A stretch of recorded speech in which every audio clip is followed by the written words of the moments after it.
and Recreation Board. Pledge allegiance. Of the United States of America, and to the republic for which it stands, one nation, under God, indivisible, with liberty and justice for all.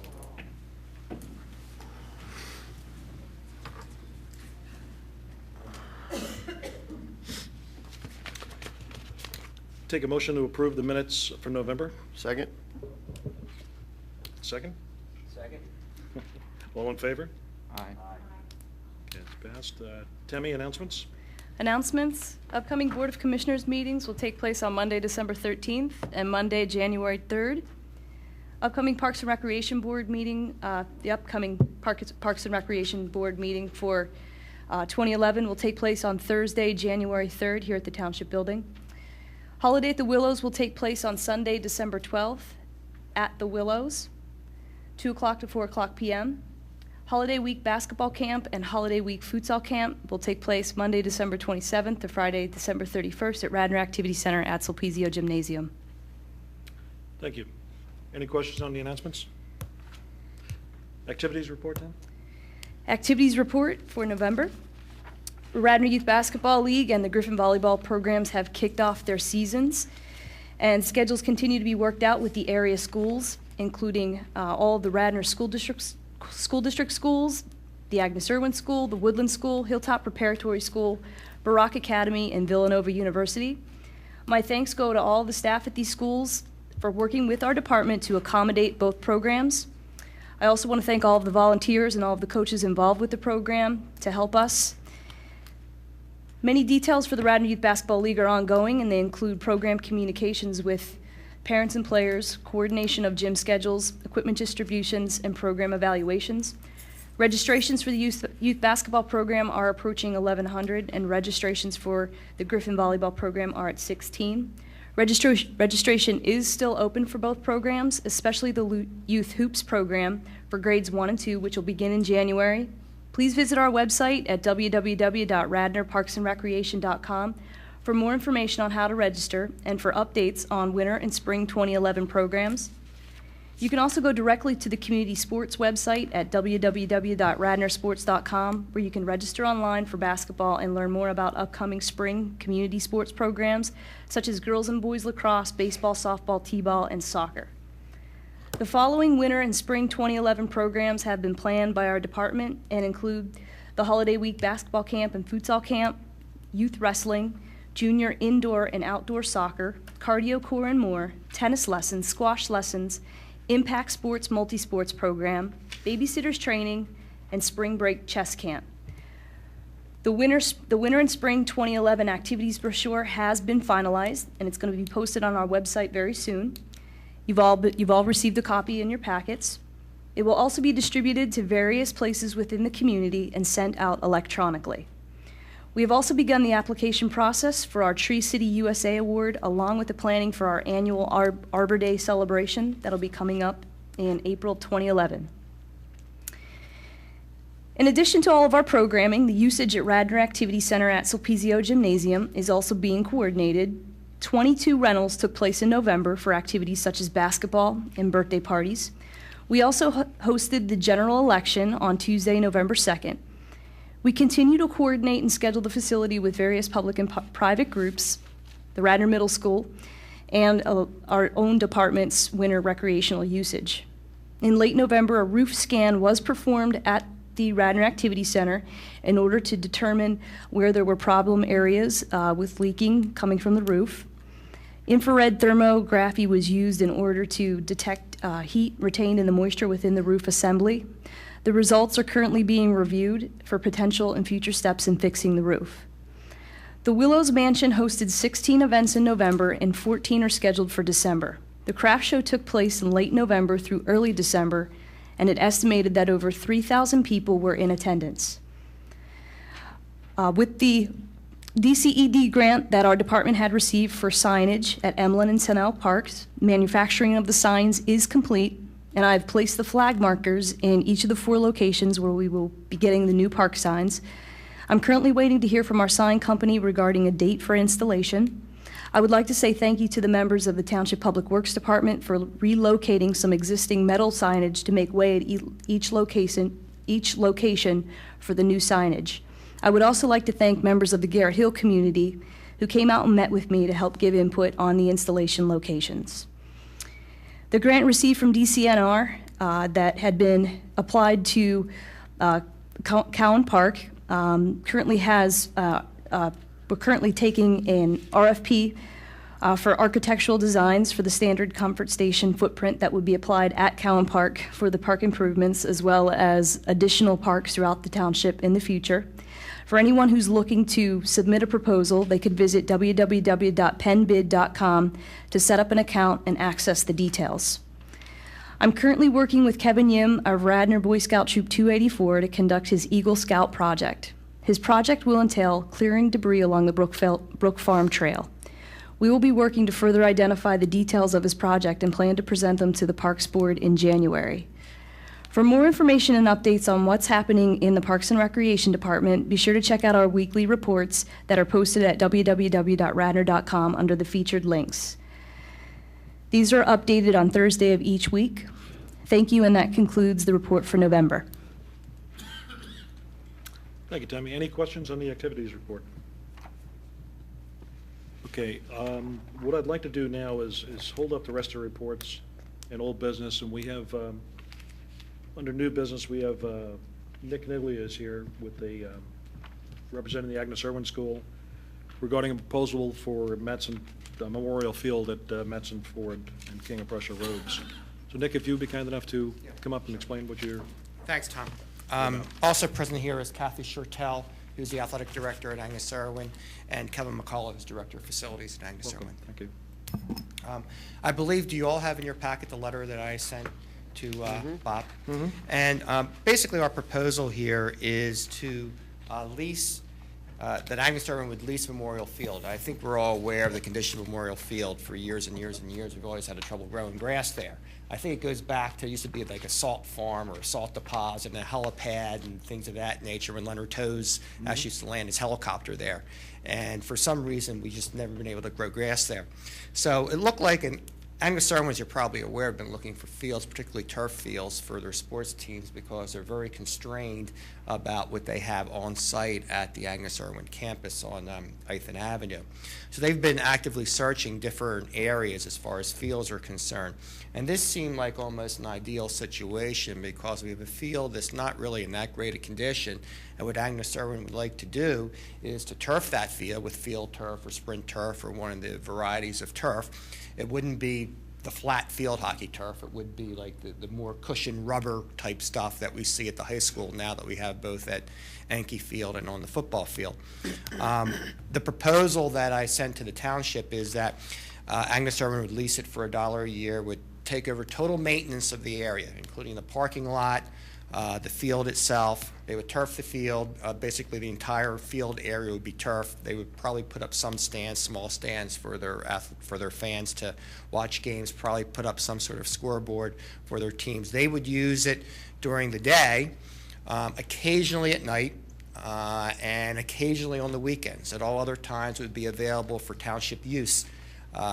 Whether it would be through Park and Rec or whether Agnes Irwin itself would do the scheduling for that. But it would be available for the township teams at night and on the weekends, kind of in the same sense that the high school fields are available, probably a little more so since Agnes Irwin's just a girls' school, so you don't have boys and girls using the fields. As I said, in return, Agnes Irwin would turf the field. They would use it during the afternoon, during the school year. They do have some summer camps that they would be using it on, but all other times that they're not using it, it would be available for township use for the various club teams. And so that's the gist of the proposal. Obviously, there's a lot of items that would have to enter into a lease agreement between the township and Agnes Irwin if the proposal was to go forward. And as I mentioned, we were looking for a long-term lease on it. We would anticipate that probably during the term of the lease, we probably would have to turf it a couple times because generally the life is around 10 years, although we're learning from our high school fields that it may actually be longer than 10 years. So we feel it's a win-win for everybody. It's a situation where we don't have a good field. Anglo-Serwin's willing to really come in and take care of the field and maintain it at no cost to the township. And matter of fact, we're reducing cost to the township because they would no longer have to maintain the field and use their maintenance crew and everything else over there. So reduce the cost of the township and actually provide a very Class A field for the various youth teams to use as well. Okay, do you have any intentions to put lights on the field?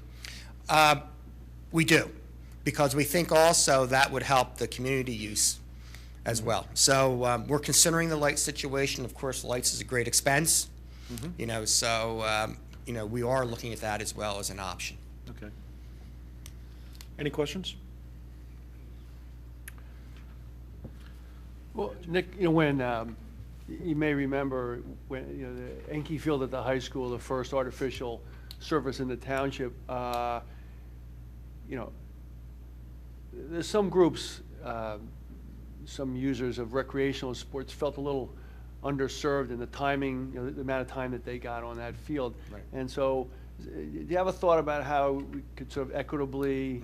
I mean, how much time would Agnes-Irwin be using it that currently Right. is rec time or Radnor Really, usage? it'd probably be almost, they wouldn't be using it hardly at all during current rec time because they would be using it right after school. Occasionally, of course, they would have a night game, just Right.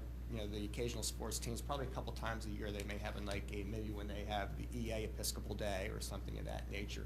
They would have night usage. It would be minimal night usage that they would have. And they really don't play many games on weekends either. It's normally during the week they have their game. So to some extent, I think it would be, and I know exactly what you're referring Yeah. to, the issues we've had with, to some extent with the high school as to the usage of the fields for the rec I mean, teams. our high school had priority scheduling on those fields, obviously, and if they had last-minute changes in schedule, and you can't avoid that, I understand. You have a rain out, Sure. and now you move it, and you say, well, wait a minute, we had the field reserved for our youth lacrosse team. That just happens. But I didn't know if anybody had thought about it in light of, the history and had a better way Yeah. of. And maybe what we can do too, my thought on this, and you learn, from, I guess, our mistakes, is maybe have a specified schedule as to when we would be using it, how many times we would have night games and things of that nature, so that Yeah. everyone would know instead of, I know, we've all been bumped off the field for a. And last night question, the actual surface, the playing surface, you said it's a little different than the others? No, I think it's gonna be Kevin, I don't know, maybe you can address that. We're They'd looking be looking- primarily at field turf at this point, but we're up to suggestion for other providers as well. Sprint turf, next turf. Got it. So it's gonna be the similar, the rubbery, Yes. crunchy type stuff that we have Uh, previously. It may be, I would think, if Kathy wants to play field hockey on it, we may do a little, smaller grass, and for examples on varsity football field, because with Yep. football you went to taller, type of artificial grass, whereas since this could be all-purpose, including field hockey, we may want a little bit smaller, shorter turf so the ball can move a little quicker. But that really doesn't affect lacrosse. As you know, they play lacrosse on the old AstroTurf And style you fields. may remember the series of meetings that took place around the time that the artificial surface was being proposed at the middle school, and all these different safety injury studies, and has everybody kind of gotten comfortable with that whole thing? Go ahead, Kathy. I think they are. Kathy? I'm going Kathy? down Kathy? actually- Kathy, if you would speak up here. Thank you. I'm going down to the AD conference down in Orlando, and I have a lot of meetings with the different turf companies down there, and I'm gonna kind of, find out what I think would be the best multi-purpose turf, so that we could do field hockey, soccer, and field hockey on that field. Field hockey, soccer, lacrosse. Yeah, did I say? Yep. So I think that, I'm gonna go down there. I have been doing a lot of research. My brother is also a teacher, and they just put a new field up at Salisbury School in Connecticut. And I went through with that whole company, looked at theirs, they use it for football, obviously, and soccer. So but we're not anticipating any real pushback on a safety basis from? None, no. From youth sports parents and groups? Okay. I don't good. think so. Thank And as you. far as the time to, address that, we are usually, off our fields, the kids have a, tough academic schedule, so we want to get off the fields by 6:30 at the very latest. Even our basketball team, they practice late till 6 o'clock. That's late for us. So then, if we got the lights on there, then we could have the township, their soccer programs go there, and then on the weekends. The only time at night that I think that we would have games is, like, we have the AISEA Day, and then sometimes I was talking to the Haverford AD, and maybe we could do like a girls varsity lacrosse game and a guys, game like that for senior night under the lights. Other than that, we don't anticipate really using the fields that much in the evening.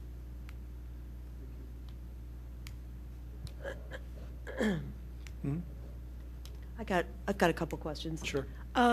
Would usage of the track around that field be restricted under this contemplated arrangement? I don't know, will that track stay, or are you The gonna? track's gonna stay, Okay. yeah, and You then, talking about the macadam Trail? Yes, yeah. yes, No, that's gonna be open for everybody. okay, That's gonna stay. okay. And then my second question is, who's responsible then for the comfort station? We are. You would? We took, part of Okay. our discussions of already is that we would take care of the comfort station, and I think there's already some need on that comfort station to. Correct, there is. Yeah, and so, hopefully we can move quick enough, and Agnes will be responsible for that. We know we're already aware that there's some work that needs to be done on that comfort station. Okay. Thank you. I have a couple questions. The turf area itself, are you thinking from macadam to macadam, the whole area that's of that field? So the entire field will be turf, so you'd have probably multiple fields there. Well, it would be At that one point. main field, but of course for practice and for short-sided games, you could have multiple. For example, we haven't really looked at dimensions, but I know soccer club plays small-sided games at the younger ages, and perhaps we could get 2 fields in there with that. But obviously, we want to maximize the turf because of practice purposes. We Right. want it to be beyond the actual field boundaries because they're going to have their JV and varsity teams, I'm sure, practicing there. So they want to maximize it as much as they can. We also had an engineer come to look at that, because I would like to have, the game field and then also the 2 practice fields being regulation fields as well. So Okay. we talked about, how they're sloped, the field is sloped in there, cutting that back, and we have that all, figured out. So that would be 2, regular fields going across and then the 1 game field, so. And public access to the field when no one's using it, is that okay? I mean, we had a big Well- thing with Enki up here locking the gates, and that was a problem. Yeah, I and we think, stopped that. I know at the high school. Remember, Yeah. now those gates are no longer locked. I guess that's something we're just going to have to talk about. Obviously, we're going to have the trail open, and we haven't really considered it. That was an issue, though. as I I'm remember sure it you was an probably issue at know. Enki when you couldn't get on it. We Right. couldn't get on it. And will the turf be blue? Can we do that? And gold. They've been pretty successful with that. I know, that's Yeah, what I'm really, saying. That'd be a bad It'd idea. be kinda neat. And they get blue uniforms, so you just blend into the turf, so. Kathy? Yes. I think you mentioned that sometimes you go to 6. We currently have some of the kids' programs beginning at 5:30. Did I understand you that your activities regularly go to 6, and we would No, need not to schedule regularly. that accordingly? Usually, sometimes our longest day is on Wednesday, and we get out at 3:45, but usually we can start practices, by 3:30, so we're out by 5:30. I guess the only thing would be on game days. Yeah. If you have a varsity and a JV game, you've seen it at the high school, they're normally not done. Right, But do you start at 3:30 or 3:45? 3:45. Okay, so same as the high school. And then so that they're normally- underscores your point, Nick, of scheduling and coordination and communication. Yeah. Also in the letter, it mentions spectator seating, and I was curious about doing that and trying to have Yeah, good. those you guys 3 thought about fields that? accomplished. Is that? Our preliminary investigations with a company called EA Sports, who specializes in engineering these fields, has suggested that there may be some opportunity for spectator seating in the embankments. Okay, good. But to optimize the field space, which is not quite the 110 by 330 we would like it to be. It's a little under that. There may be some cutting that needs to be required at one end or the other, or on the extreme parallel sidelines. Okay. That would be the opportunity for And spectator. also, I don't know, possibility of mobile stands, I don't know, because you want the full field area, I don't know. Go ahead. They have the benches there that are around now, so I was thinking that, and I talked to the engineer about just putting more benches, all the way around the trail. Like, here's the trail, and then some of the benches are here, but have them, all the way along the sidelines. Oh, so you're not thinking of tiered? No, Oh, because we okay. have to cut into the field there, and they can always stand, behind too, like on the trail when there's a game, a soccer game or something like that too. So I would rather have the fields regulation than have the bleachers. Okay. Nick, my last question is, I thought that parking area was owned by SEPTA. When you had commented about parking, is that the area you were Yeah, referring that to? area is actually, the one parking area for the field is actually our area. I mean, The that's- closer Up part top. up toward Carroll? Towards Madison Ford. Yeah, towards Madison. All the way on the other side, you go in, Behind you the go all the way comfort down station, by kind of. SEPTA, and then make a right. It's on the far side. It's actually the corner of Madison and King of Prussia Road. There's a parking lot up I there. think I where- may have right that. out- You know where the crossover is? Yeah. Up in that area is Okay. part of the township. I may have, I don't know. So then further down is SEPTA's section? I believe it's further down. Okay. Closer to the train station. And there's no plans to charge the township for any of the sports clubs for the use of the lights or anything like No. that? And in fact, well, the sports clubs would have to pay for the use of the lights, just like they do at the high school. I mean, we're not gonna, obviously, Agnes Irwin's not gonna pick up Right. that bill. But not for the field. And actually, we put in here that if there's outside usage of the fields, not counting around our sports clubs, but if it, like, someone wanted to run a camp, we would split the proceeds with the township. So it wasn't just all going to Agnes Irwin. So if someone was going to rent the field and run a week camp during the summer, any proceeds from that would be divided equally between the township and Agnes Irwin.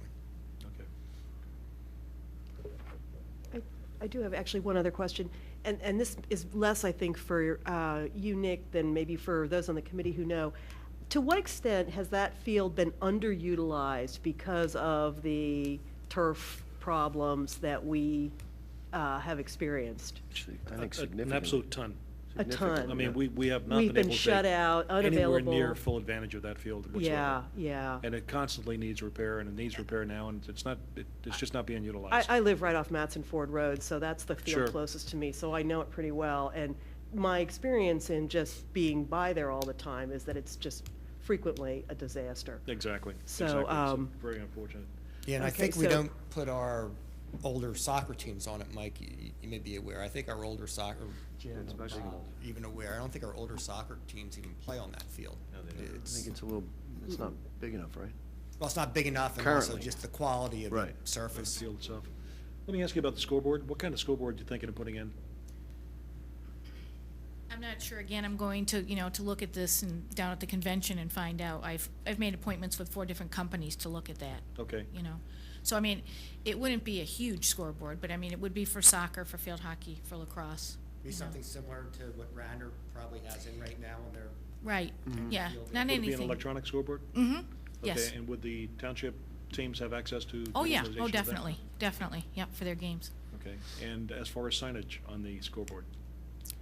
I actually haven't thought of that, so, We could get someone to donate the scoreboard. yeah, yeah, we could. But we'll definitely have one, and that'll be, just like the lights and everything else, that'll be for the Radnor teams as well. Okay. Any other questions? I just want to say to Kathy and Kevin, thank you for your partnership with the township over the years. You guys have been wonderful to work with. We've certainly used many of your facilities, and I think that assuming that there's approval, and I'd be surprised if there's not, but that I think that this is a wonderful project that I think would benefit, obviously, you folks as well as those within the township, and, I'm anxious to, obviously, there's a lot of details to, obviously work out and work through, and, I think it's more of the idea, the concept of trying to approve and so forth, or recommend to move forward, but I think it certainly is a benefit to both parties. I've only been here, this is my 4th year, and I gotta tell you, it's the best relationship with the township that I've had, because we use your softball fields, we use your soccer field. We used your soccer field, this year, and, working with Tammy and Leah has been wonderful. So, I mean, it's just been great, and I think this is a win-win for both of us, I agree. So, and I'm sure that, if there's anything that comes up, we can work it out. So. Great. Any public comment? Bob? I just want to say that I worked with Kevin for probably more than 15 years on the basketball program and using their gymnasiums, and they were just absolutely fabulous to work with. Sometimes we got little scheduling things we have to work out, but it's just been fabulous. And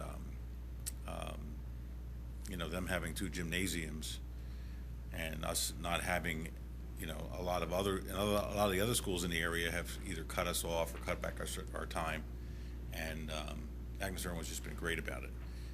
Obviously, if we have a long-term arrangement, we want to continue that long-term arrangement with regard to the indoor facilities, because that's, you know, something we depend on for a major township program. Right. I did want to make 2 comments. One about sort of technical things. When they put the high school football field in, they, as they were going through the specifications, there was a lot of concern at the middle school about the heat buildup in the summertime, Right. or in the fall and spring. And they found there's a coated rubber now that they use, or coating that they use to reduce the heat. They've been using it successfully in Arizona and Texas and places on these fields, because that was a health concern. And the other is sort of like when you get into the contractual terms. When I did a lot of research on these turf fields, they really don't usually have a lot of problems with damage, but you should insure it. Because, you know, while on its own, it's built so that it doesn't catch fire and all of that, but it can happen. And unlike a grass field where you can just go in and spread the dirt around, I mean, there's a substantial expense if there's vandalism or anything like that would cause damage to the turf. Thank you, Bob. Good evening. Jim Canelio. I'm here with the soccer club, the Radnor Wayne Little League, Radnor Youth Basketball, the Radnor Youth Lacrosse is represented by its 2 leaders. The benefits to this proposal are just obvious. But I want to, it's already been mentioned, I want to point out what a great neighbor Agnes Irwin has been over the years. Jim Riley, who is the president of Radnor Wayne Little League, sent us an email. He couldn't be here tonight, but it's very short, and I wanted to read it and then echo some of the comments. I'm in favor, but cannot make it Thursday. Agnes Irwin has and does support Radnor Youth Sports more than any other private school in Radnor. I lived next to them for several years, and they were a great neighbor. They let the kids use the fields after school, and their fans at after-school games are well-behaved and polite. AI is an asset, and if they expand in Radnor, that is good for Radnor. I can echo all these comments. They've allowed, they've used our Tennell Field. They're very respectful of the field. They get off at 5:30. They've allowed us to use one of their fields, a backstop field, for our softball program at Agnes Irwin. And for years now, they've allowed us to use their 2 gyms without charging any rent. I understand that they save the township over $20,000 a year. So I think what's good for Agnes Irwin is good for Radnor, and you know they're always a good neighbor. Thank you, Jim. Any other public comment? Discussion from the board? Just a question, Tammy, maybe you know, maybe you don't know. Do you know what we pay a year to maintain Memorial Field? Based on information that I had received from our Public Works Department, it was approximately $23,000 to $25,000 a year to maintain the entire site. So that's inclusive of the comfort station, the wooded lot where we do a lot of plantings and restoration, as well as the field itself. But as it had been mentioned, there is a lot of work that needs to be done on that field in order to make it playable, which I'm not including in that amount. Right. So in order for us to get that field in a playable condition, if it was a grass field, I know there had been some research that has been done that has looked into restoring it, and I know it's been significant. The question loomed, though, as to whether or not, even after we put work to make it a playable grass field, what would happen to it in a few years? Would it end up with holes and divots again? So I think that's something that we need to consider if perhaps the proposal doesn't go through. I don't know that field can be playable, and I think that that's an important point that we want to make from our department, just in working throughout the years and understanding the playing conditions. So we very much support our relationship with Agnes Irwin and really support the need and desire to have the turf. It can definitely expand the use of the field for everyone in the community. Thanks. Any other discussion? I, for one, am very much in favor of going ahead with this thing. I think it's a fantastic idea. The only caveat I wanted to add to it is that the field remain open to the public, and no fences, no restrictions for people to get onto it. Does anybody else have any comments on that, or anything else they would like to see added? I support it too. Oh, and I just want to know, are there any downsides to this? I haven't heard anything but good things, and that's good. Is there a downside to this arrangement? Well, Nick wouldn't tell you. Well, you know, the other good side too, and I don't know, does Radnor Elementary use the parking lot at all anymore? I remember at one time it was, they still use it? They use it, but. And we know that too. You know, it's that. We kind of worked that in. We said we would agree to. Yeah, I mean, the truth of the matter is, the arrangement from the beginning was that they were to use it heavily, but the reality is, human nature being what it is, walking across that bridge is a real, it just doesn't happen except in days when there's back to school night and there's a huge demand for parking, that kind of thing. But no, it was $1 million. Can you take over the maintenance of that too? You could turf it if you want. Andy? The only, It's the Radnor Bridge to nowhere.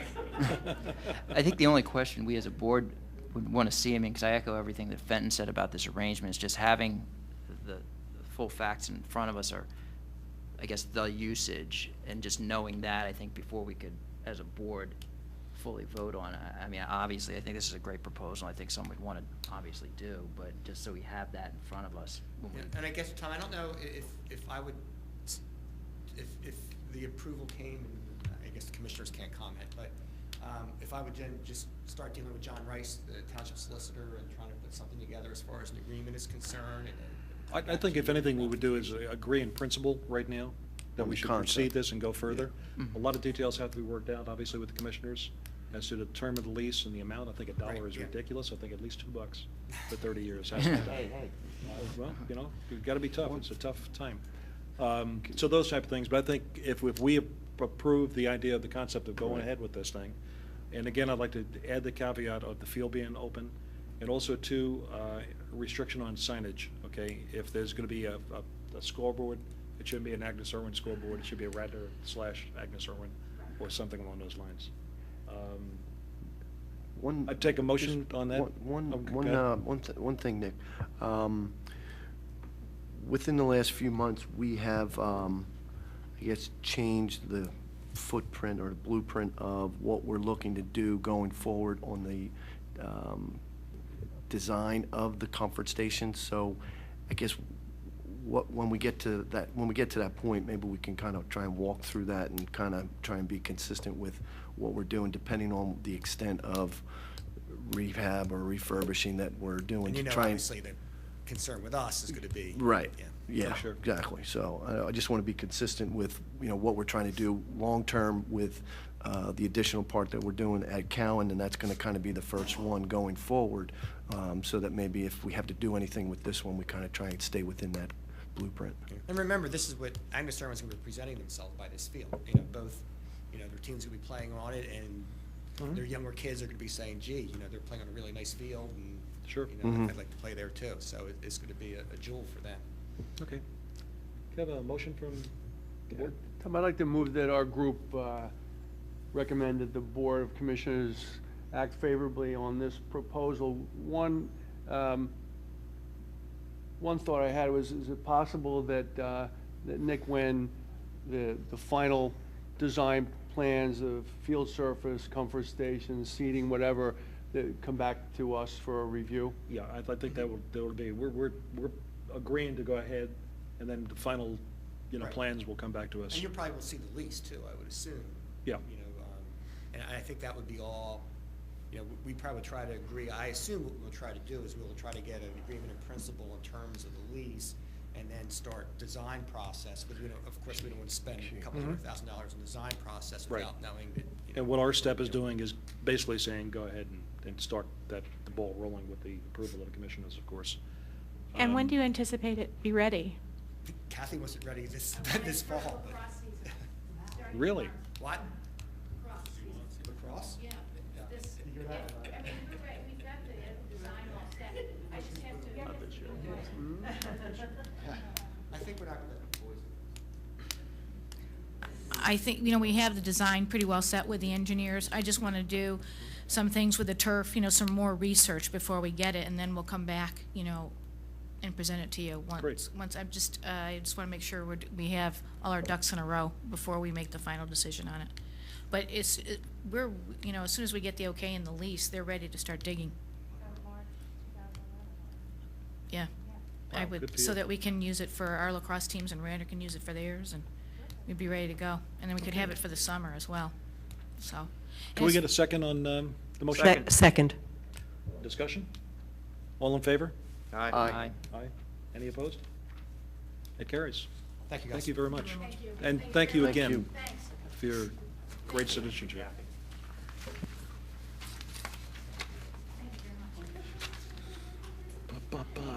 Let's go back to any report from the Shade Tree Commission? School board report?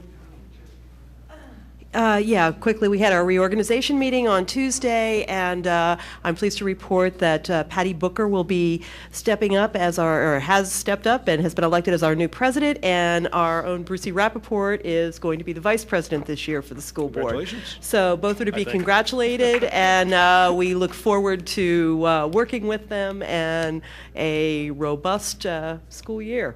And our liaisons remain the same? They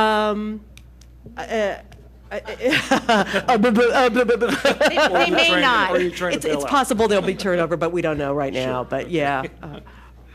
That's great, thank you. Any questions on the school board report? Okay, any other committee reports? Mike, do you have anything on fields or anything? Okay.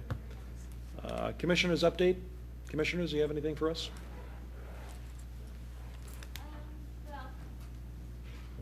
The Willows discussion is the big thing coming from the commissioners, which Right. I think is later on in the agenda. Also, the little project for Sawmill, we have scheduled a walk next week, if anybody wants to join us. Thursday at 10 o'clock in the morning. I forget the date right now, 16th maybe? I think we have Thursday. 5 people committed to go 16. with you if Oh, the really? temperature is over 65 degrees. Okay. I'll bring my my portable space heater. So we're going to do that walk and kind of proceed along with that project. That's about it. You have anything, John?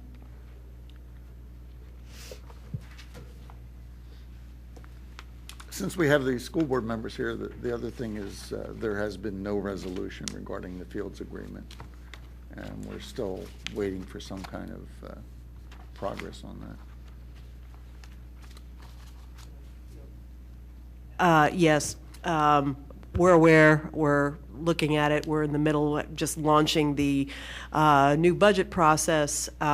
We are well aware that that's still hanging out there. Okay. That's the only thing I want to Okay. add.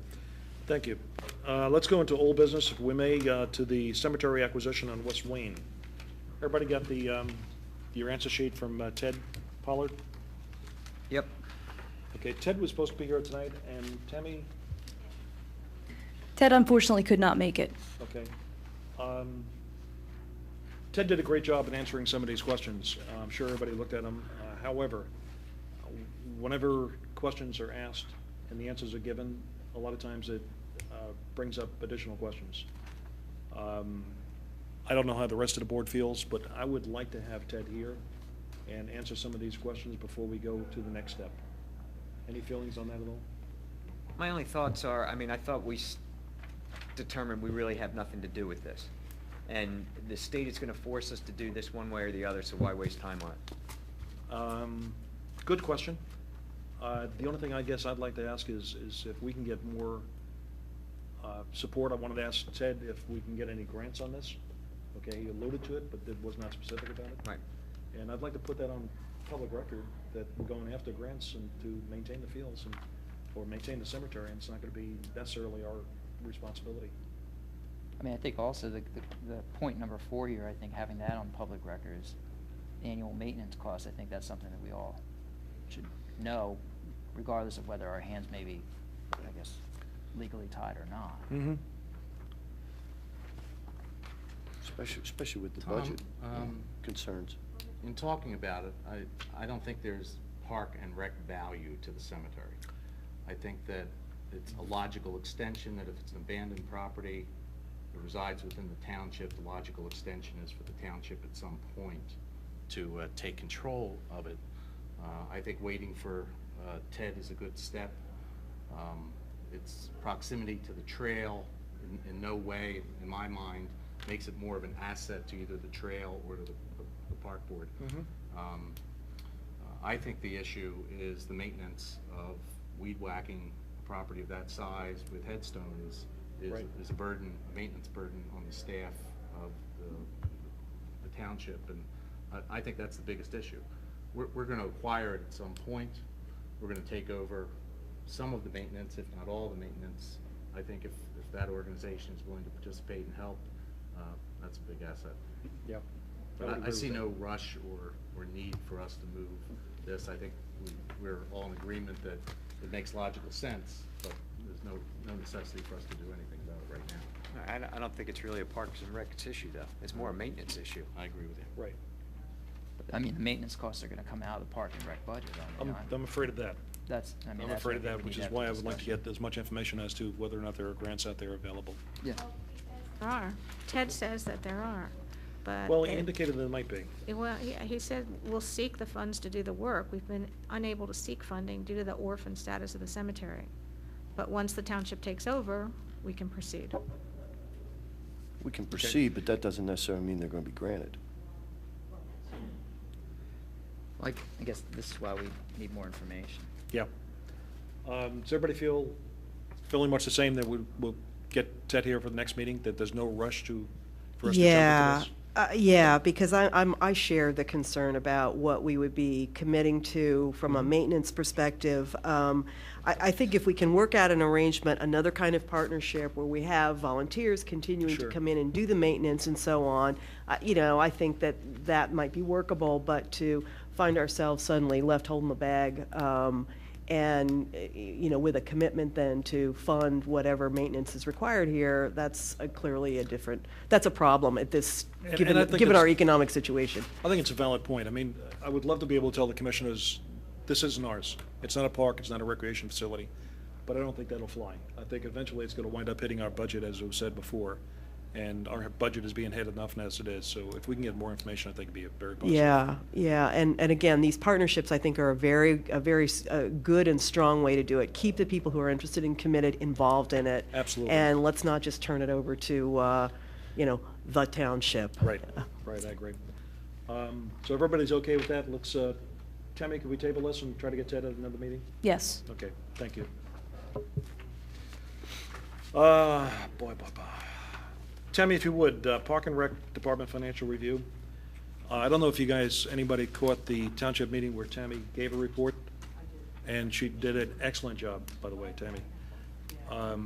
Thank you very much. I think it's very important for us to hear it again, and there's also a lot of material that Tammy did not present at that meeting because of constraints of time and purpose that I think is be good general information for us to hear as well as our vast listening audience.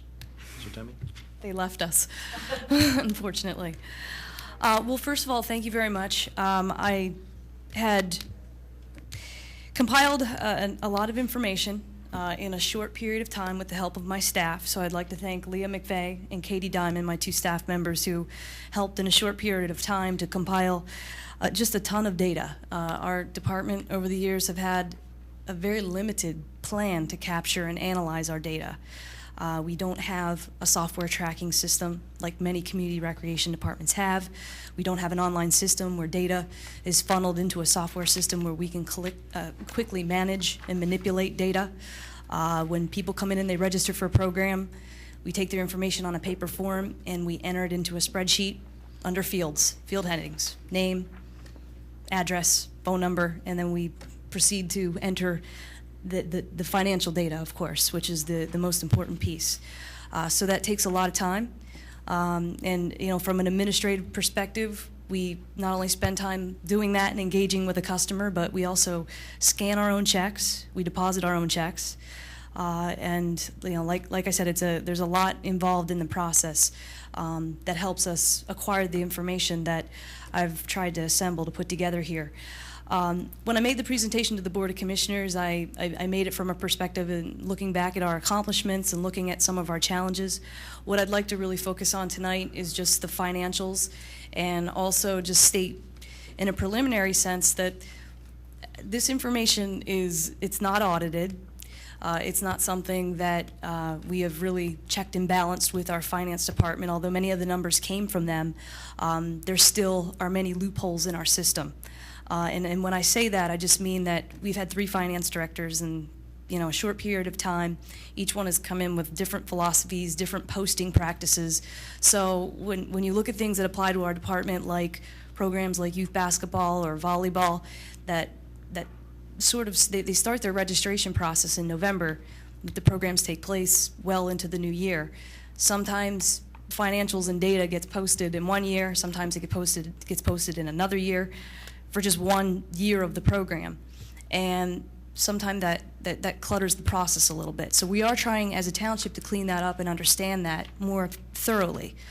So some of the data is not going to be 100% accurate that I'm going to show you, but we're tracking it. We're beginning to track it. It's a step that, you know, I've been here for 10 years. We really haven't done in a thorough manner. So I just want to start off by saying that some of the information is not going to be 100%, but it's at least going to present you with a little bit of an overview and show you that we're starting to really look at this clearly, and also work with our finance department to make it accurate and make it, you know, very, very solid for the future.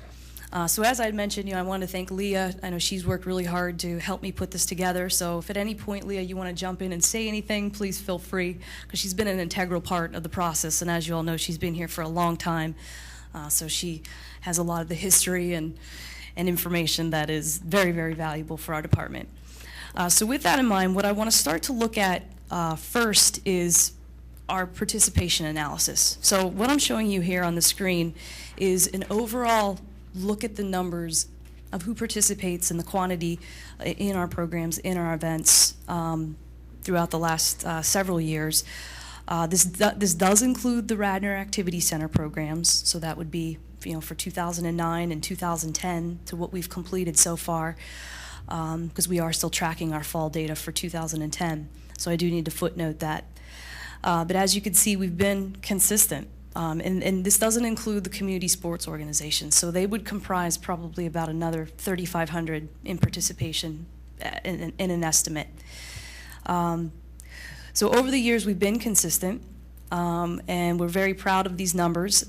This certainly does not take into account anybody who participates in an unorganized activity or unstructured use at a park, on the trail, the skate park. This is structured programming that we directly have operated and put forth by our department. So you can see for 2010, the number, like I said, I think this only includes through the end of summer, because at the time when I compiled this for the Board of Commissioners meeting, we were still in fall, so we didn't really put all of our details 100% together for fall, so we included this through the end of summer. But we're on pace to, right now we're on pace, especially with Radnor Youth Basketball, because that's a significant amount of registrations that we get throughout the months of October, November, December. So that will put us probably very close to where we were for 2009. Okay. Anybody have any questions on participation? Okay, going a step further, what this represents is an overall breakdown of just programs and events revenue. This doesn't include anything such as like from an expense manner, the staff salaries, office supplies, like general fund type expenditures. This is just program revenue that comes in from participants who register, and this is what we expend on instructors and vendors for that particular program. This would include some of those administrative fees that we collect. So if somebody withdraws from a program, we usually take, if they cancel from the program, we take an administrative fee when we cut them back a check for withdrawing from a program. So you would see this calculated in there. But overall, you can see the pace of what 2008, 2009, and 2010 has looked like. You can see that our overall revenue has increased. 2010, I do have to footnote, it's through summer, so it is incomplete. It doesn't include Radnor Youth Basketball, which makes up an enormous portion of our revenues throughout the course of a year. Our expenses have... Excuse me, Tammy? Sure. In looking at this chart, it's a very good trend upwards. And I assume if it's only through summer for 210, that yellow bar is going to be up, so the trend line is probably a pretty straight line. What do you account for that very positive increase in revenues? Well, there are a number of things. In 2010, coming out of 2009 into 2010, we have made strong negotiations with our instructors and our vendors to recover more funding back to the township. So certain percentages that, like when we engage in agreements with some of our vendors and our instructors to deliver programs, we do a couple different things. We pay people by the hour to run our programs. We pay a per head fee based on a registration that comes in. So if somebody pays $100 for a program, we may pay out to a vendor $80 of that fee. We also engage in a percentage agreement. So if we take in $1,000 in receipts, an instructor may get 80% of that and we get 20%. Over the course of the last year plus, I've worked really hard and our department members have worked really hard to recover more funding in doing that. So we've tried to engage with instructors in a per hour rate. So it does help us recover an enormous percentage back to the township, and then also in those percentage agreements, recover higher percentages. And this does not include the activity center. Okay, so it's important for me to point that out. The Radnor Activity Center is not included in this, so this is just everything beyond that we run as a program. Kevin, just to reiterate, if I may, if a program is not carrying its weight, what happens to it? It gets canceled. Okay. Every program that doesn't reach a certain amount of participants, when we determine that we need to clear X amount of participants in order for a program to be successful. And I mean, if it's a flag football program, you can't play it with 4 people. So obviously that would cancel a program right there. But if a program isn't reaching an expectation to clear money back to the township, to our department, it does not take place. We cancel it. Okay, and this is not a new policy. This is something that the Park and Rec have been doing for many years now. Correct? Absolutely. Okay. And to go back to the question about the revenue trend, we also have spent a lot less on programs. So within the program and events, expense items here, you would see things like, if I had a tennis program, I bought tennis balls, flag football supplies, things like that. That does not take place as it has in the past. If you go back to years like 08 or maybe early 09, we haven't spent as much on programming. Like we have, in terms of supplies, one of the good things is we've been able to take care of supplies better, because with our staffing scenarios, we've been able to train staff better, have better communication. We've been more organized in a sense of, we track everything. We make sure everybody's educated on the fact if we are distributing equipment, it comes back. So we've been able to regulate that a lot better and take care of things a lot better. And like I said, overall, we just haven't spent as much. I don't have that exact trend here, specifically how it relates to program supplies, but trust me, we've spent a lot less in the last many years as the budget has gotten tighter. So that would be a reason why you would see that here. It also appears though that the revenues are up as well. Revenues Your are expenses up. down, so that's good. We do charge more for programs. We've had a trend of charging more because part of recovering more money back to the township for programming in terms of financial directives that have came over the last 5 years. We've tried to increase programming so that we can then work out the negotiations with our instructors so that we're actually getting more money that's going to be recovered back to the township. And still So- stay very competitive. Absolutely. Tammy, these two slides are great. If you wouldn't mind, once you get the year-end numbers, if you can present them again to the board with year-end, I think that'd be wonderful. Okay, sure. This slide, it looks complicated. Let me explain it. I'm pulling this data out of Excel, basically into PowerPoint, and I'm just copying and pasting it. So I apologize, it doesn't look cleaner and bolder. You'll see the year listed over on the far left-hand screen, part of your screen, which basically represents our general fund revenue. This includes our program registrations, like you saw on the previous slide, any administrative fees, like you saw there as well, and then this also takes into account picnic rentals, field rentals, any lights fees, when we collect fees for the lights, things like that. So you're seeing basically every piece of revenue that's coming into our department, with the exception of, you'll see in the next column, the rack, and you're not seeing the Willows. So it's important for me to point that out, that the Willows is not part of this depiction. Okay. So in terms of the general fund revenue, you'll see 2009 and 2010's rates. 2010, again, would only be, I want to say that 2010 actually is right now, as of November 26th. So that's when I got these updated numbers from our finance department in terms of the revenue. And again, beyond that point, we're still taking registration for youth basketball and a bunch of other programs that we have that are planned for the winter and spring. So that is revenue that we have yet to realize between now and the end of the month. The same goes for the rack. So you can see there, that's what the income currently looks like, and then you see the total. So we are on pace to at least match where we are, or where we were in 2009, because we will take in a considerable amount. We are taking in revenues throughout December, so that will increase that amount. Tammy, could you please give an explanation or a general description of what is included in general fund revenues and general fund expenses? Okay, general fund revenues, again, going back to the program registration, somebody walks in and they register for a program. That fee is calculated in here. So that's program registrations, any events that we have where we charge, that's falling into this category.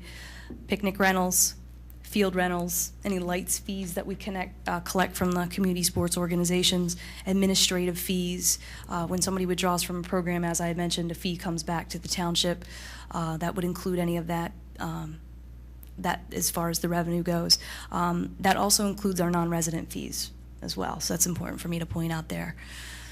And the same applies for the RAC in terms of receipts. The RAC, in addition to program fees, this is also representing anything that is generated from a birthday party or any private rental that we have that's in the facility. The only other revenue stream we have at the RAC is vending, but I assure you it's very minimal. And I'll show you that in a little bit, a couple slides further. Expenses, on the other hand, include things like the department staff salaries. So this year, it's complicated as far as the staffing, but it represents, what our staffing scenario looked like throughout the year. And then prior years, obviously, would be representative of the 3 full-time people. Right now, obviously, we're at 2.5.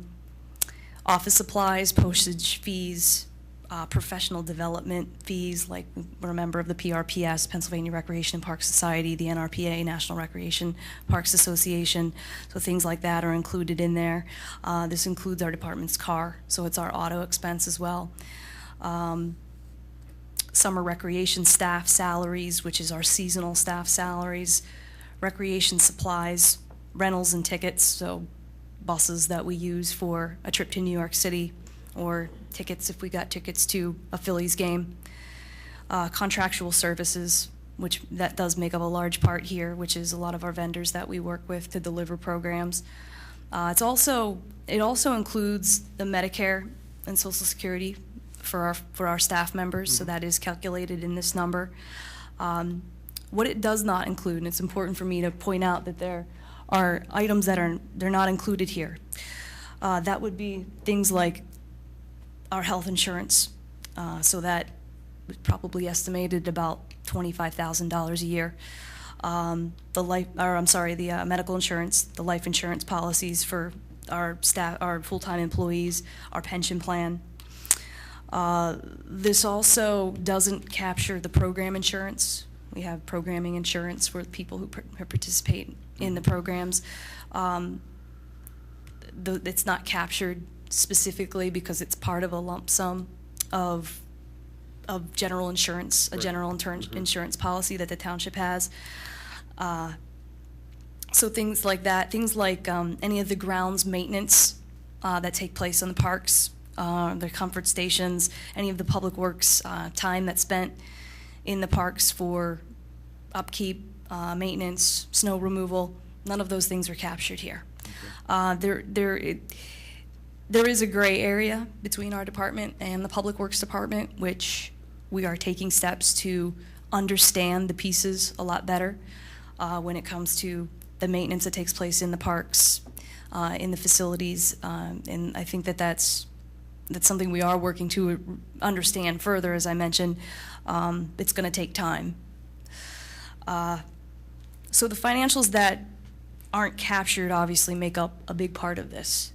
But I want to be clear that that's why these numbers aren't 100% accurate, in a sense that they're not all inclusive of everything, because just quite frankly, there are pieces that we just don't understand because our financial mechanisms just aren't where they need to be for us to be able to track certain things. And as I mentioned, part of it has just been the staffing implications throughout the years. There's been a lot of turnover in the finance department, and we're working to hopefully get a better system to work through and understand these numbers better, so that they can work with us, so that we can have a true understanding of what the bottom line looks like.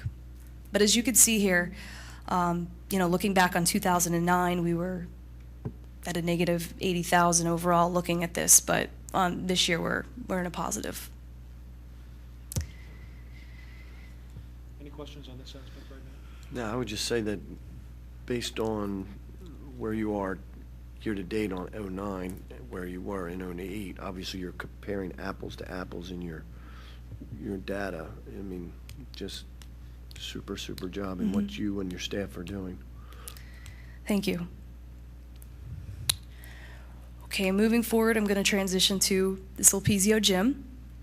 So as we looked at general programming prior and just straight programs that are being offered at the activity center, what this slide does is it gives you that breakdown. You can see this is representative of 2009. Obviously, winter, the large portion of the winter that's applied here is the youth basketball program. So when income comes in to the general fund for the Radnor Youth Basketball Program, we take a portion of it and we move it to the RAC fund because of the significant amount of usage that's there for that program. So in 2009, you'll see the winner, and this is the inaugural year for the gym, so that's important for me to point out. I don't have a 2008 slide because one didn't exist, but this is 2009. This is our opening year, and this also includes a staff. We had a part-time staff person that was directly hired to program the gym. It was an assistant recreation coordinator. It's important for me to point out we did lay off that person in June. So this person was only there for 6 months. And then I took over as a program coordinator, programming the general programming duties as well as the activity center. So when you look here, you see the number of programs total for the year for 2009 was at 42. You can see the trend of income, the total revenue being at 57.9. Total expenses at 18, and then you can see where our net was overall. Again, this is representative of programming This doesn't include the rentals, the birthday parties, the vending. This only includes expenses in a sense of what we paid to instructors to run the program. So in 2009, we relied mostly on the contracted services area of the budget in order to be able to make those expenses and pay to operate those programs. Ideally, we'd like to have part-time staffing so we can pay per hour, but there's a lot of we have to hire people. It takes more time to solicit, to hire, to go through the process of training. So sometimes it's been easier due to our short staffing to be able to just use a contracted service or use an area instructor to run those programs. Tell me, eliminating the debt for a moment and putting that aside, the money that was invested into the facility, what does it cost to keep this facility going through the course of a year? If we take a look at expenses in a sense of utilities, what we tried to do was prepare an examination of our what we deem like our utility and operating expenses. And when I say that, I mean our water bill, our PICO electric and gas bill. We have a fire alarm and a security alarm at the building that we're billed for throughout the course of a year.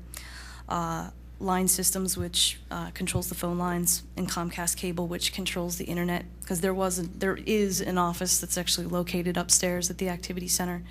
So when we had our part-time person, that person actually worked out of that office. Not to mention, it's been helpful to have the wireless internet for various programs and activities. We also have a mat service that takes place at the gym that swaps mats in and out on a monthly basis. So the total expense that this assumed for the year of 2009 was just over $31,000 for all of those items. Okay. And looking into 2010 through September, it was at $22,700.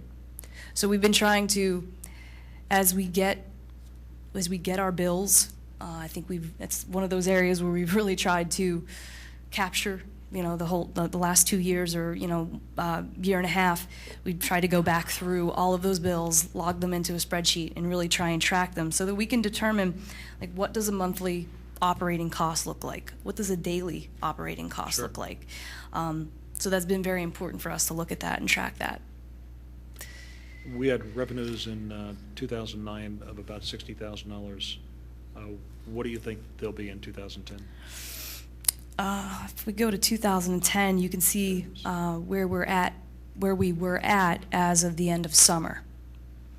So that number actually, where you see 77,827, should be for the activity center as of November 26th. We were at almost 102,000 with revenue.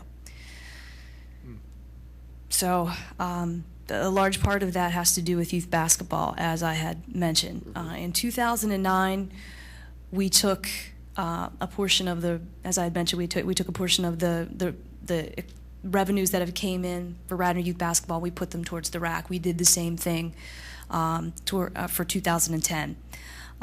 It was $30,000 we took and we moved for 2009. It was $20,000 that we chose to do that with in 2010.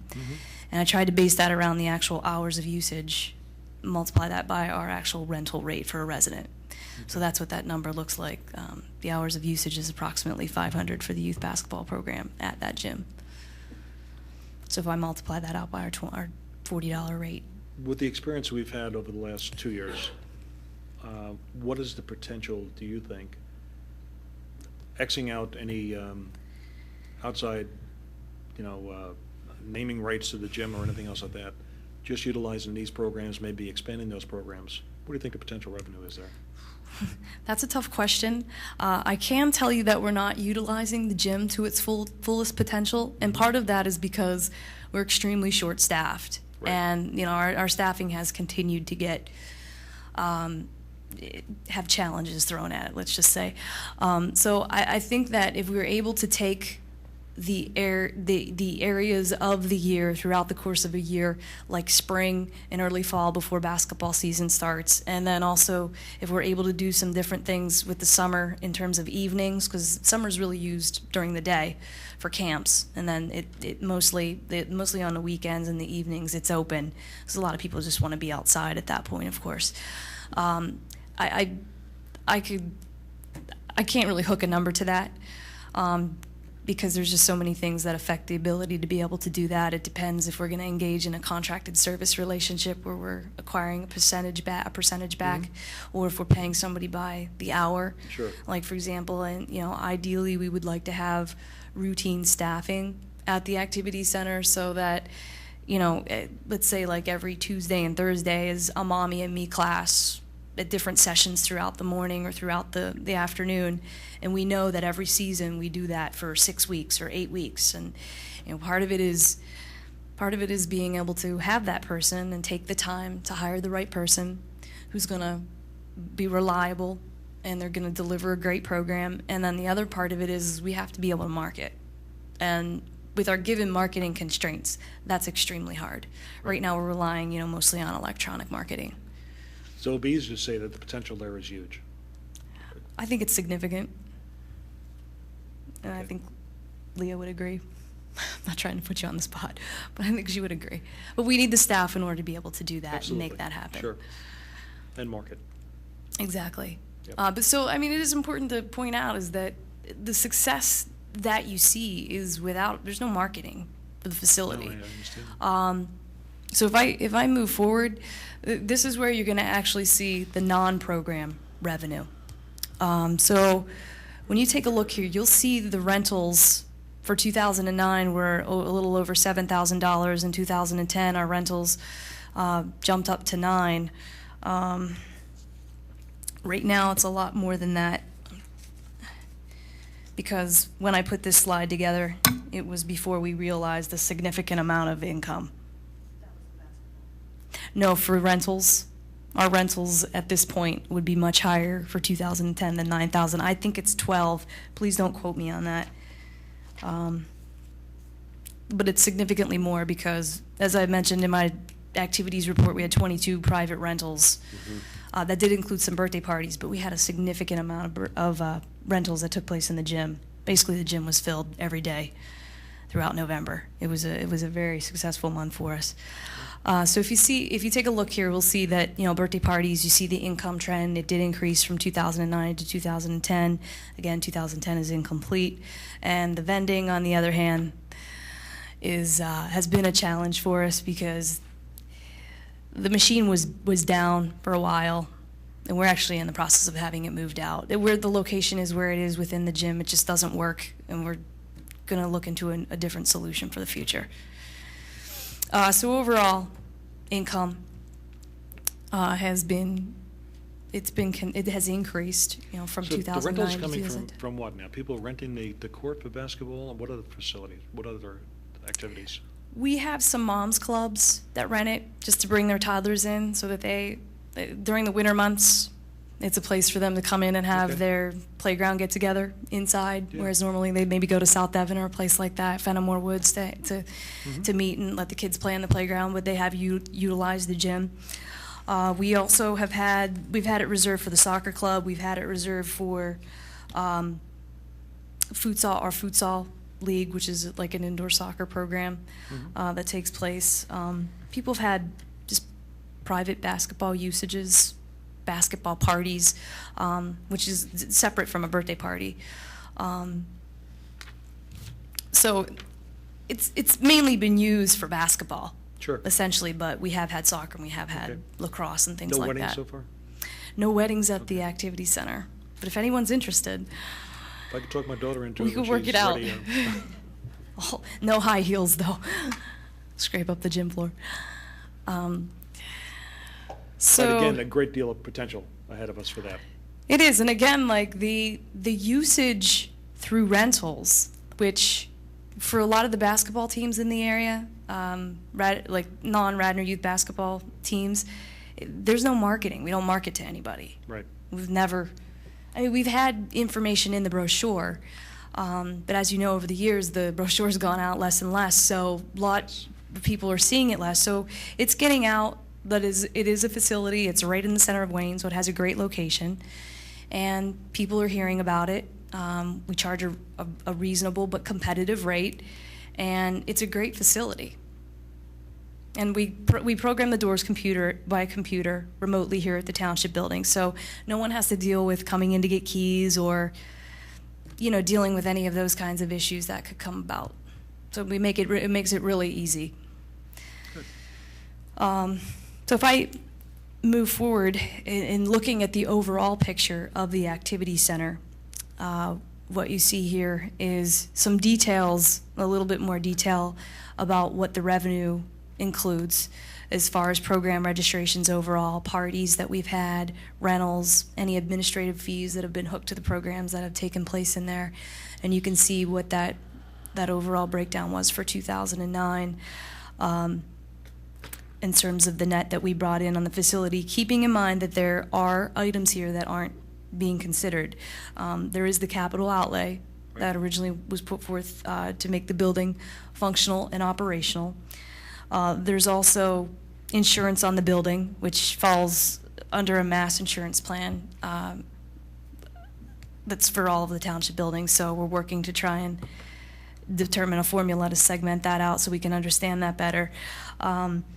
It's also any portion of Leah and I's salaries, Medicare, pension, life insurance, if there was a percentage of that would be hooked out of the, taken out of the general fund and applied here, it would go in this area. So you're not actually seeing that here. You're not seeing any items that may have fallen under the Public Works budget. To the best of my understanding, there wasn't anything in 2009 or 2010 unless there was snow removal at the facility. And then, of course, capital expenditures. Any of them, you don't see any of that there. There weren't any, but if there were any, you're not actually seeing them here. So there are a number of items that aren't captured. But the important part is we're trying to really understand it as best as we can, so that now that we have a system in place and when we get those numbers, we can go in and we can plug those in and be able to see where we are. So if I come to the next slide here, this is representative of 2010. That the $75,000 up on the right-hand part of the screen is really at approximately 101,700 as of November 26th.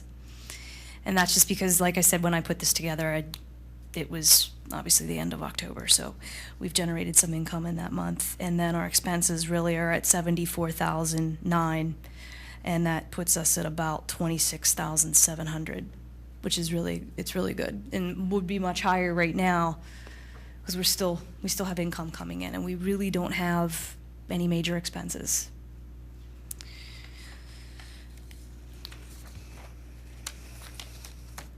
Any questions?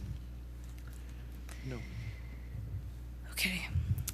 Moving forward to the Willows. I think this can probably be where we segment into perhaps our next conversation. In some of the financials that I had prepared for the Willows, this will take pretty much an overall snapshot of what was done in 2009. So you'll see in terms of revenue, we brought in $103,000, and that would include the rental fees, the setup fees, caterer usage fees. Expenses, you can see the list here, part-time staff salaries for Mary and Tom, and the other part-time staff that we have as event supervisors at the Willows, our utility costs, our communications, operating costs, professional services, and so forth. So that was 2009. You see the expenses at $133,584 with a net loss of about $30,584. If I move over to 2010, I do need to footnote this one because this was done as of the end of October. Our revenues as of November 26th were at approximately $86,000. I think we've taken in at least another $18,000 in revenue. So we're on pace to be where we were last year. November and December have been busy months for us. As I had noted in the director's report, we had a significant amount of events, and there are 14 scheduled for December. Now, Tammy, let me interrupt you for a second here. The salaries, are they based on a full year, or are they based on as of October on this one? On this particular slide, this is all based through October. So with the data that we had as of, let's just say, November 26th, we were at 86,000 for our revenue, and our expenses were at 115, which would be inclusive of all of those areas listed there. Okay. So that put us at about 29,000, but which is much higher right now. With the 18,000 Right. that we've taken in December so far, you're down to basically a loss at this point of 10,000, if Right. those calculations Okay. are correct. Okay.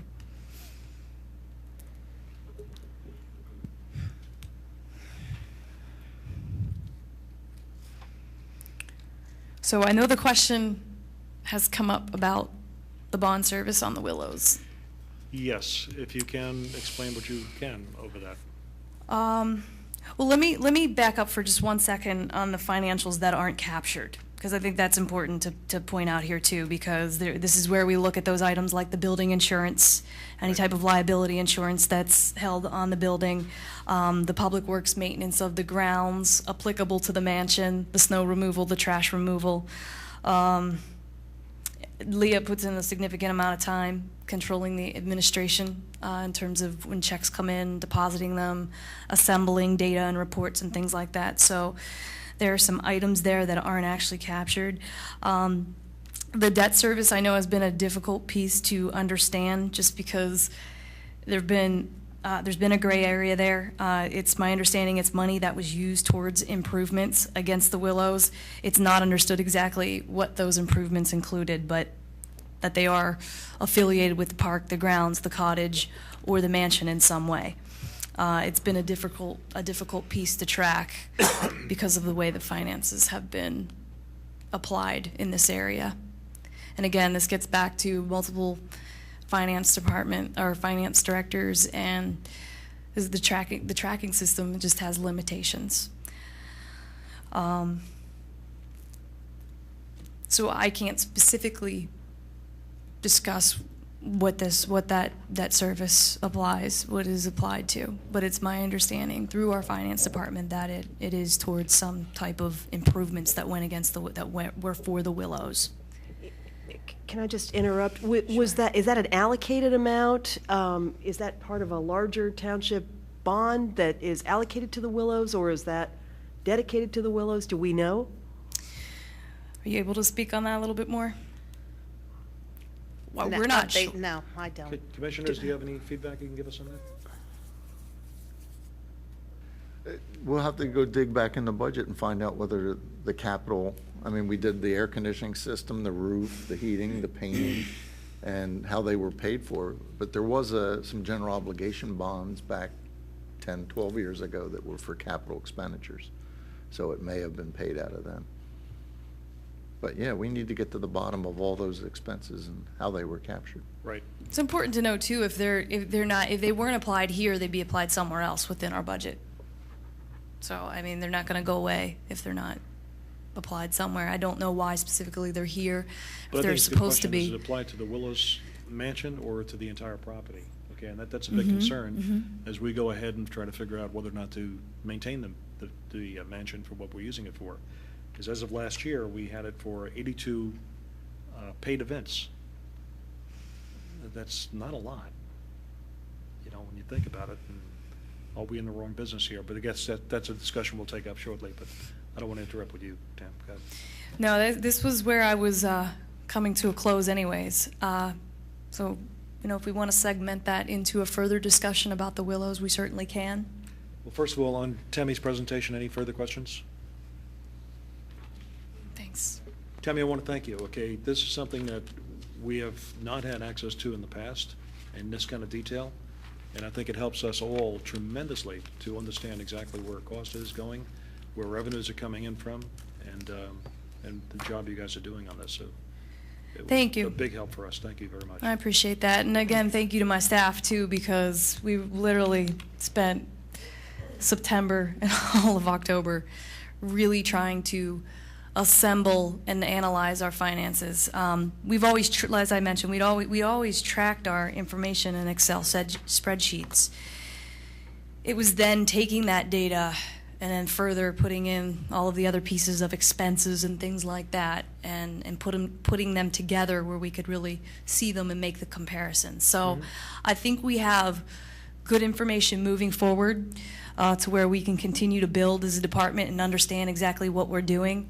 Hopefully in the future we'll end up with a system perhaps that maybe integrates with the finance department, so that when money's actually deposited, we see it somewhere, so we're not double depositing or not like double tracking it, because the finance department tracks the data, we track the data. It's just really, making sure that that's all accurate 100%. So I think we have good information in place to start doing that. Okay. Again, thank you very, very much. Okay, thank you. Let's go to the Willows discussion on future recommendations. And basically, it's a matter of, I think the commission has asked us to look at the Willows and come up with some ideas of whether or not it's a viable property for what we're using it for. And I'll open it up to discussion at this point. Well, I would agree, Tom, that $46,000 amount, or, yeah, 46,000. Yeah. We do need to know what Absolutely. what the debt schedule is. I mean, how long is it supposed to be paid? What did it cover? Because that, the allocation strategy for putting that to this property, it will either make or tank the viability of the property. Yeah. It affects the viability. I don't know to what degree it does, though. I mean, we're still talking about the fact that, as I said here, the 82 charged events this year. Tell me, out of those, how many were major events, like weddings and things along those lines? For 2010, Yeah. do you have that sheet? Let's see. I don't know that I have that readily.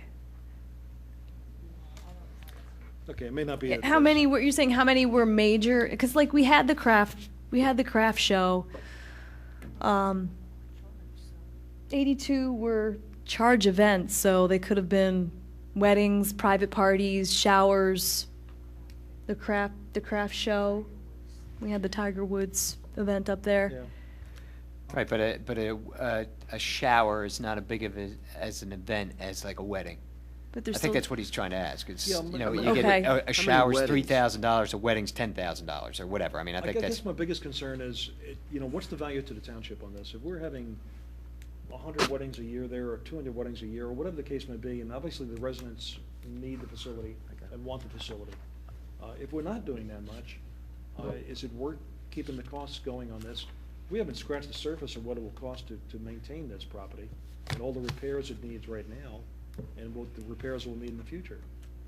Do we have a viable product for the township residents right now, and should we maintain it? Well, Tom, I think it's how you're defining viable. Mhm. If you're Absolutely. defining the Willows as an economic business, is it going to be profitable? Is it going to grow? Is it going to expand its product line? Is it going to be successful? I think the answer is no, but that's the same answer any of us would have given for a decade. Absolutely. So I think viability is also determined on the value that property has to the township, and not just generating revenue. Because there are many elements of the township that don't generate revenue but have value. So I think it's a two-sided question. Is it a viable business? No. Is it a viable asset? I think it possibly is. In what way, though, Mike? It's a grand building. It's attractive. It can serve purposes. I think that many of the events, Leah helped me, many of the events are actually township events, school district sponsored, events. So if those events, if there are 40 of them that are in that category, and I'm just approximating, we also need to say, where are we going to find the resource to have 40 other events that are done by the township or the school district that we're not having at the Willows? We're in a climate of saying we need to save money. Right. It is inappropriate that our Park and Rec Department should have to defend that we can't have reliable financial information. That doesn't pass the smell test. I'm in a building that's 19 mil, how many millions of dollars was this building? And we don't have financial accounting software? It doesn't work for me. So I agree that this is not a financial business operating the Willows, but I think that there should be more discussion on other areas than rather trying to save somewhere between 40, 60, 80, $100,000. And based on what we know, I don't think we can assess what that is. I guess I hear your points, and I think they're points well taken, and I think we do have to evaluate that there's a value to having that facility there. But the concerns that I would have in response to that is, what's it going to take to keep that property reasonable for the uses that we're outlining? It may not be the annual, in, out with respect to the kinds of expenses that Tammy's just outlined for us. And, we could certainly say that we are perfectly capable of affording a $30,000 loss on that facility, but it's not that. It's the roof, it's the kitchen upgrades, it's the capital input that we all recognize that facility needs. Can we afford to do that in order to keep the facility useful in the ways that you're suggesting it is? No, we probably can't. But then what we're talking about is leveling the property. If we shutter the property, the logical extension is either to sell it, which probably wouldn't happen because it's part of the open space, or demolish it, which is probably what we're talking about. Which chances are can't happen because of historical. I beg your pardon? Probably can't happen because of historical significance. I'm just guessing. Well, if you're not going to keep it up, I agree. Then you can't have it both ways. You can't not keep it up and then say we can't take it down because it's historically significant. My point is that I think this is a very modest element of a major budget problem in this township, and it's small dollars. Should we shutter it? Probably yes. Is it a viable business? Probably no. Right. But I think there are more fundamental issues, such as that we don't have sufficient financial accounting related to these when we're in these luxurious circumstances here, yet we can't get information on this. It just doesn't pass the smell test for me. To me, it would seem to me that it should be used for township-sponsored type events, like the soccer club, but I mean, to me, it doesn't make sense for a wedding. To me, as it's been described, it's a residential building trying to be used for commercial type use. And I agree. How many weddings approximately were there last year? Honestly, I have a sheet in my office that has all that broken out. Would you say it's over 20? Probably somewhere around there. Around 20? Yeah. I mean, but the question is, just keeping it on the township-only use, how much more in expenses are we going to have to pay than we are paying right now for the full commercial use? I mean, just even scaling it back to township-type events is probably going to require, I would estimate, at least 80% of the expenditures we've already put into it to keep it up as a commercial function. Tell me, have we ever looked into somebody coming in and running the Willows as a We have received, we've had interest that has came our way. I think we're currently going to look at that and explore that as an option. I've had people contact us as possible businesses that would come in and run it at little or no cost to the township. What exactly that looks like, I don't know. But I know that there has been interest, and we have been contacted. Is this recent interest? Recent. Okay. So we certainly could look to, we could look to put a meeting together or have somebody come in before the board. I think that'd be a good idea. One of the problems we have, obviously, is, I agree with the idea that I don't think it's a facility for a wedding, but it can be a facility for other places, other things. However, who's marketing? Who's developing it? Who's going out and getting it? We can't. We don't have the staff for it. We don't have the manpower for it. Nor is that We our can't charge. develop the usage of the property, but maybe if we had an outside source coming on in and marketing and taking care of that, that might be something viable. You know, we just had the meeting with Agnes Irwin, and they're coming in and, you know, revamping a property that is desperately in need of care. If there's an opportunity to find someone who has the vision and the capital to do the same for the Willows, you know, that would be another way to get a win-win, where we keep the property, but we, Sure. but get some assistance in doing the things that you're describing, which I think would be wonderful if they can be done. Yep. In an affordable way, or in a way that will generate enough revenue. But I agree that sort of trying to freelance it ourselves is not likely to get us anywhere. Well, Tom, may I suggest that we put the idea on old business for the next meeting of pursuing opportunities for maybe another, Is that a possibility for For the group to- folks that have expressed interest to come in and maybe make a presentation? Yes, I could And, try and I make mean, that that would at happen least for give us some January. type of idea of what we're talking about. Absolutely, I think it'd be a good idea. So, everybody agree, we'll table this, and we'll try to get some people in on January, if we can, or Yep. February, as early as possible, and pursue it from that angle. Okay. Proposed fee schedule, everybody take a look at that? Tammy, I scanned through this, doesn't seem to be many changes except for the birthday parties and the rec center. A couple things for me to note about the fee schedule. The one I had emailed to you, if you're holding it, don't pick up the one that you had before you at your seat, because there were a couple changes. I had met with the finance director today, so there were a couple things that I actually had included that I put back in there that had actually been in there, so I can describe those for you if you're looking at that. Under advertising fees, you'll see license fee, advertising banner for fields. Right. That was a fee we had on our fee schedule last year, and I put that one back in, so that would be a difference from the one that I had emailed to you.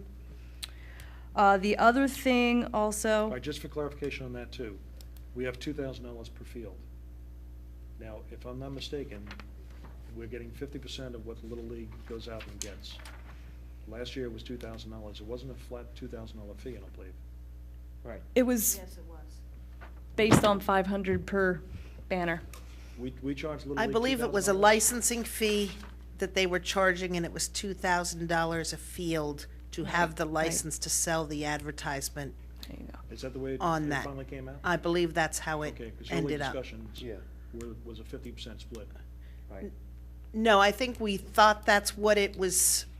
It was basically equating to that, but realistically, Okay. it was a $2,000 license fee, Okay. as opposed to a profit sharing or whatever you So if want to Little call League it. sells absolutely no signs, they have to pay $2,000 to the Per township for field. each field. Well, they only paid $2,000 this past year because they only sold advertising on one of the two fields. Okay. So I guess when they sell the first advertisement, it's $2,000 for that field, no matter how many they would sell at that point. Interesting. Okay. But there wasn't the maximum they could sell to, so. Tammy, and why did you conclude not to increase any fees? Well, I did include a fee that I included a fee that actually we had. First of all, let me clarify that this is the first time I've ever worked with the fee schedule. And when the first time I looked at it, I was estranged by it significantly. So there were some things that I made attempt to clarify, specifically with regards to the Willows rates and the Radnor Activity Center rates, because there were items that we charged for that weren't included. There were some that had a range, but they really weren't a range. They were a set price, like the Willows, for example, had a range listed on it. It really wasn't a range. It was the beginning number and the end number. So this is the first time I ever worked with the fee schedule. As far as increasing fees, one fee that we did charge last year for birthday parties at the Radnor Activity Center was not included in the fee schedule for 2010, but I have it on here for 2011. It's the birthday party, 2-hour party event with manager. Last year, we charged $200 for a resident and $250 for a non-resident. I did increase that fee to $240 for a resident and $300 for a non-resident. So that is an increase, although you wouldn't have seen that fee last year because it existed, it just didn't exist on the fee schedule. Again, I'm trying to take steps to try and clean up the fee schedule a little bit to include, what really applies to the department. I had added a fee for Radnor Activity Center, a room add-on fee. We have a small room inside the gymnasium that we actually, when you rent it for a birthday party, you get that room. That's mostly where we set up the cake and the kids sit and they, blow out the candles and things like that. I added that as an add-on because sometimes when people rent the gym, they like to have the room too. So even though we give it as part of the birthday party package, I thought we could add a fee there because we do get requests to use it. It does require a key. It's a key entry. So I added a flat fee of $25 for that, and you can see that in 2010. I made a note there. We didn't have a fee for that. If somebody wanted to just rent the room, I added a fee there of $35 per hour. As far as increasing the fees overall, I think by way of programs, when you look at Radnor Day Camp and the Summer Tot Lot program, I didn't see a need to increase those fees because I thought our day camp numbers had actually gone down from 2009 to 2010. And they have. It's not an opinion. They actually have. And I suspect that maybe the fee impacted that. I think in the economic times that we're in, I didn't feel confident raising fees given where we are right now. Just curiously, what was it in '09? 600 per person for full day camp. So we raised it significantly that year. Mm-hmm. And I think when we raised it, there's a chance that people had already committed to day camp. Yep. And they just paid it and came, and then we saw the impact in the lowered attendance in 2010. And we've gotten feedback from people that they didn't agree with they didn't want the fee to go up, and they didn't agree with the fee increase that we had posed of $200. Same way with Fenimore Woods.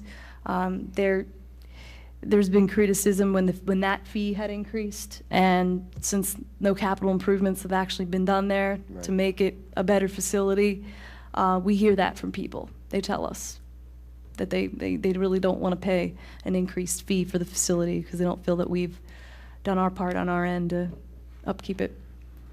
As for another new fee that I had put in there, I do want to point out I did insert a picnic area rental for the non-pavilion facilities that we have, like the Willows, Friends of Radnor Trails Park, Cowan, South Devon, Clemacrone. Sometimes we rent those out for organized picnics. When I did some research in the area and looked at some other townships and areas that they include fees, that is one of them with picnic rentals. So I wanted to include that in there because we do issue a permit and we do work with people to allocate them, and accommodate them in terms of a date. And we do have an impact on our Public Works Department as those people use our facilities. Tell me, as far as the pavilion and the picnic area rentals, there's no time restrictions on this? I rent it for $55, I get it for the day? Yes, we never have had a time restriction, but we certainly can evaluate Is that consistent with other townships? Some do have a time restriction. Some have fees based on an hourly rate. Some do have flat fees also. Is there enough traffic that we could split up the time rentals? I mean, do we get a lot of requests for specific dates, or?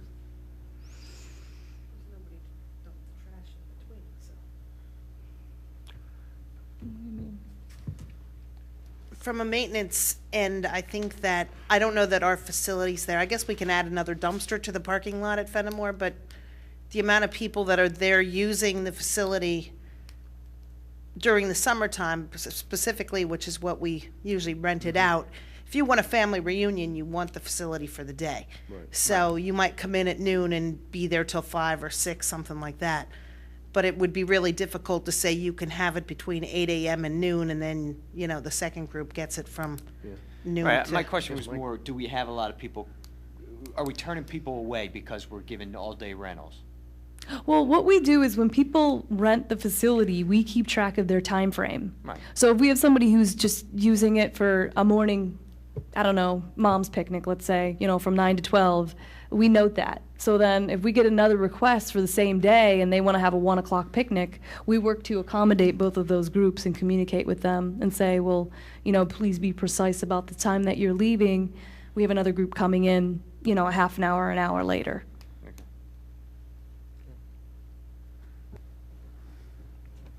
There was a time when Public Works would come in on the weekends and dump the trash and, you know what I mean, wipe the tables down too. Change the And toilet we've paper cut that out rolls. many years ago also. So there is, again, no maintenance as far as the picnic shelter and the weekend uses. So if the person on Saturday doesn't clean up after themselves, the Sunday picnic needs to come in and basically do a maintenance job before they start, so. I guess, are those fees covering the cost to clean up or come in afterwards? I could tell you that fees for 2010 for Fenimore were approximately $5,000, I want to say. No. What that equates to, I'm not sure. We'd have to work with Bill Hagan to determine exactly what that cost is. What was the drop-off in 2010 versus 9 for the summer camp, number-wise? We were down by approximately 50. Approximately 50 children. I think, again, goes back to marketing. I think that's a big piece. Not being able to get the paper out to all the kids. Our brochure used to go in every kid's hand. Right. That's been a tough challenge for us, so we've relied on e-blasts, taking the brochure to the library, post offices, places like that. The other, the other question I would have is, where does our hourly rate for gym time fall at Sulpizio? And if our utilization for renting the gym for, say, basketball is so great, would a modest increase,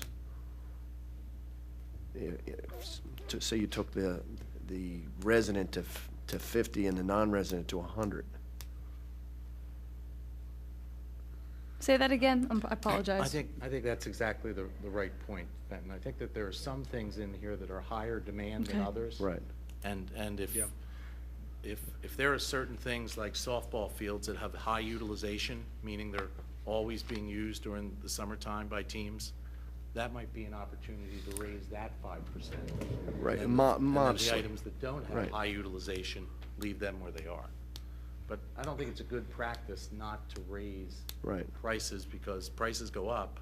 So even if it's an incremental $2 or Again, $5. last year, the field fees as well increased from $250 to $275 a team. So from 2009 to 2010, they raised those fees $25 a team for like a softball season. Do we lose So- any teams? No, that doesn't say that here. It says 10 and 11 were 275. Right, because she's talking about 2009. Yeah, in 9, where 2009, we raised the camp fees, we also there were a hit lot of the- increases to fees in 09, But from, back to- in back to Mike's 09. point, though, did we lose any teams? Good.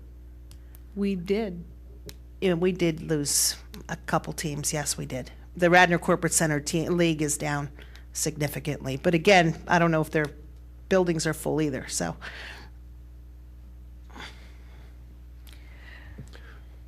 So by way of the activity center, I didn't increase those fees. I just, first of all, we don't really get a lot of non-residents, and I wanted to keep it affordable for the residents. I know a lot of the teams use it to come in and do a 2-hour practice or an hour practice, and I left it there just to make it affordable because we have had success, and I just wanted to continue on that pace and not stifle it at this point. You know, and I think we're trying to raise awareness of the facility as well. So if we keep it affordable, and, you know, maybe next year is the time to raise it. Right now, as more people we get using that facility, the more ideas we're gonna have of how to utilize it for other activities. As far as the Willows is concerned, I know that in the past it's been free, I believe, for school functions. Tammy, is that correct? Yes, no charge. Okay, have we, are we doing any due diligence to know that all the people who are coming in there and saying, I represent the school, really do? Well, I have been working, first of all, I've been working with Leo Burnaby to try to identify and understand the maintenance agreement a little bit better, and the details of that in terms of an understanding of what, like, is something written in the maintenance agreement that says that certain groups are free for the Willows. I don't know, I honestly can't answer whether or not the document contains such language. I don't believe Leo is aware of that either in some of the conversations that I had with him. I think we're trying to work and understand that a little bit better. But I've been trying to work with Leo just to identify some of the groups that are actually nonprofits that may fall, they may carry the district name, or they may carry the high school, the school name, but they're not actually one of their organizations. So we've been trying to look at those and make determinations and make charges accordingly. So for those nonprofits, we are looking to charge those that fall into that category for 2011.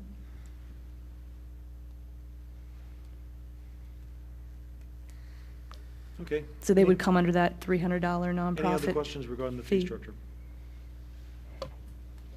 Any motion to accept them as they written? Second? Second. And all in favor? Aye. Okay, we pass them. All right, thank you, everybody. I think that, we have to go back to anything? No? I think that covers it all, and we did it in the record time, 2 hours. So as my last official chairmanship of this board, I wanted to set a brand new record of doing it for just about 2 hours. Because we're not gonna I'm going to. hire you. January will be, January meeting, we will be electing a new chair and vice chair. Okay, so it's very important, please, everybody be here, okay, and going into that. And I want to thank everybody. This has been a great experience. I've enjoyed the daylight side of it. It's been a lot of fun. Thank you all for your participation. Thank Thank you, Tom. Thank you.